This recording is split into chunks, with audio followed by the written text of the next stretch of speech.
บริษัท XVX สังหาริมทรัพย์จำกัดผู้เดียวประกาศขายดินพ่อเมืองแฮมด่วนบ้านจอมมณีเมืองไซเศรษฐานครหลวงเวียงจันทน์เริ่มจากสี่แยกไฟแดงหอประชุมแห่งชาติแล้วเลียนซื้อมาทางถนนไก่สอนภูมิวิหารเลียนมาประมาณ300เมตรจะเห็นโรงแรมที่ต้องการขายอยู่เบื้องขวามือ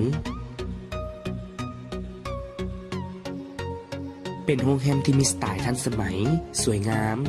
มีร้านอาหารและห้องคาราโอเกะไว้คอยบริการทานเส้นทางเข้าออกสะดวกสบาย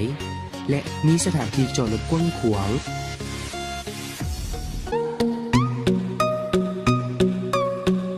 ค้าขายเมน5 ล้านเหรียญ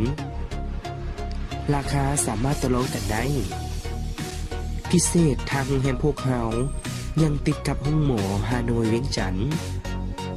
และติดกับแคมทางไงสนใจติดต่อสอบถามได้ที่เบอร์020-5537-6676 020-5862-1222 และ 020-2299-2993